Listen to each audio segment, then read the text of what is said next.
change? How do people cope with it? How do people react to it? And now that everything seems to be changing around us, what should you do dealing with change? As the coronavirus pandemic continues to affect the country and schemes such as furlough are starting to come to an end, and we're seeing more and more news reports about increased redundancies, etc., and Brexit and all sorts of other things. The only thing that is predictable at the moment is unpredictable change. So there's important things you need to consider about how this might affect your life. How do people cope with change? Well, there are two main ways that people cope with change. Firstly, there is a thing called escape coping, which is avoidance. We just stick our fingers in our ears and we just close our eyes and we hope that everything will be okay. We avoid any change if we can. We just go to bed and hope that by the time we wake up in the morning, everything will have sorted itself out. This is not a great plan, as you've probably worked out for yourself. What you can find if you do escape coping is that by the time you are forced to act, your options may be very limited or even disappeared completely, so I wouldn't recommend it.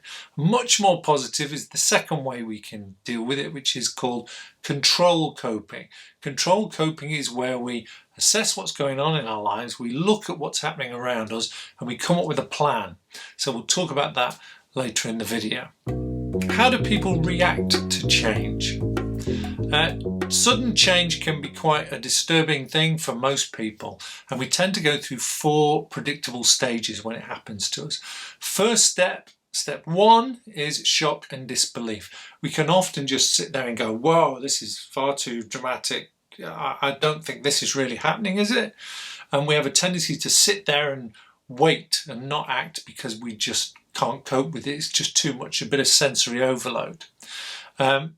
Apparently when the planes hit at 9/11, they know from the IT records there was quite a lot of people waited until their computers had shut down before they evacuated.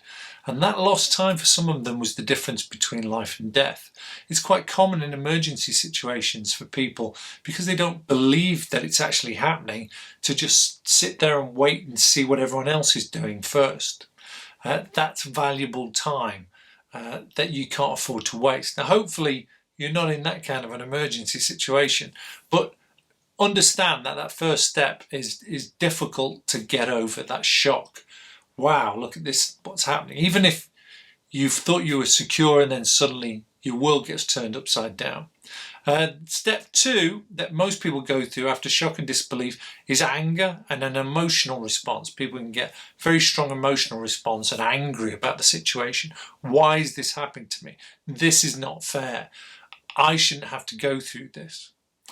And again, that's a human response. It's perfectly understandable. But if we're not careful, that can drag out and that can take a lot of our energy that we need to use to actually deal with the situation. Step 3 is coming to terms with things, some level of acceptance, when you actually start to realize this is real, this is happening, and you are going to have to do something. It's important we get to that step as quickly as possible, and get through those first 2 steps quickly so we can start doing something productive, something positive, and we can get ahead of the game, if you like. Because step 4 is about moving forwards. It's about looking at, okay, if this is my situation, what are my options and how can I move on? Let's look at what you should do if you're faced with sudden change. What should you do? Well, obviously this will vary wildly depending on what your situation is and what kind of change it is that you're facing. But there are 4 steps that I would recommend for you. Step 1, assess the situation. What is happening and what are your choices? So when you're looking at what's happening, try and avoid wild speculation and rumours and opinions. Try and look for evidence, look for facts, look for what's actually happening. Be sensible and be honest with yourself, okay? And maybe a little bit pessimistic. What's the worst case scenario here if it all goes wrong? When you're looking at yourself, weigh up your options. Now, there are always options. You get people in there say, I haven't got any options. We all have choices. They might not be great choices, but you do have choices. So look at that. Look at what you can do. Try and focus on the positive. What can you do rather than what you can't do? Once you've done that and you feel you've got an idea and a grip of what's happening around you, step 2 is develop a plan. So pull that together, all that information, and then also pull in as much as you can what help and support is available to you. And there are things out there if you look for them. So maybe you need to do a bit of research, but find out what help there is. Look at how much time you've possibly got available to you and get your plan together. Step 3 is probably the most important, but most obvious, but often the most hardest step is act. Do something. Put your plan into operation. It's quite common for people to just come up with a plan or an idea of what they understand what's happening. They've got an idea of what they can do, and then they sit back to see what happens first. Don't wait. You need to get ahead of the crowd. You need to use what little time you've got effectively. So put your plan into operation. Do something. And step 4 really ties into that, which is get out of your comfort zone. We tend to live our lives within the same and similar routines and environments and situations on a daily basis that we do all the time, and we're comfortable with that. We know the people, we know the situations, we know the places, and this is the comfort zone that we live in.